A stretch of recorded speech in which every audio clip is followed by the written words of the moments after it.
ঢাকা থেকে বাড়ি ফেরার আনন্দ এক নিমেষেই রূপ নিল বীভৎস ট্র্যাজেডিতে। গত ৩০ জানুয়ারি রাতে ১১ সিন্দুর গোধূলি ট্রেনে করে কিশোরগঞ্জ ফিরছিলেন পল্লবী সরকারি কলেজের এইচএসসি ২০২৬ ব্যাচের ছাত্র আবু সুফিয়ান। কিন্তু ভৈরবী ট্রেনে ছিনতাইকারীদের ধারালো অস্ত্রের আঘাতে অকালেই ঝরে গেল এই মেধাবী প্রাণ। কিশোরগঞ্জের রেলওয়ে ক্রসিংয়ের হত্যাকাণ্ডের পর প্রায় ৩ ঘন্টা পড়ে থাকে আবু সুফিয়ানের নিথর দেহ। এই নৃশংস হত্যাকাণ্ডের প্রতিবাদে আজ কিশোরগঞ্জ রেলওয়ে স্টেশনে রেল অবরোধ কর্মসূচি পালন করছে ক্ষুব্ধ করসাকড়িয়াল এলাকাবাসী।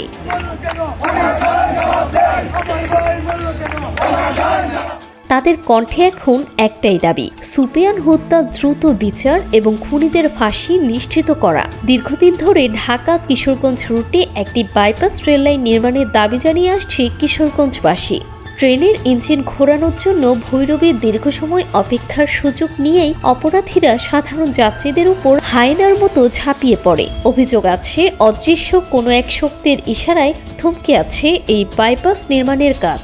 একের পর এক দুর্ঘটনা আর হত্যাকাণ্ডের শিকার হতে হচ্ছে সাধারণ যাত্রীদের। স্থানীয় মানুষের যেন এক জনমনের আক্ষেপ, আর কত প্রাণ গেলে রেল কর্তৃপক্ষের ঘুম ভাঙবে। অবিলম্বে কিশোরগঞ্জ বাইপাস রেল লাইন নির্মাণের দৃশ্যমান পদক্ষেপ চায় কিশোরগঞ্জের সাধারণ মানুষ।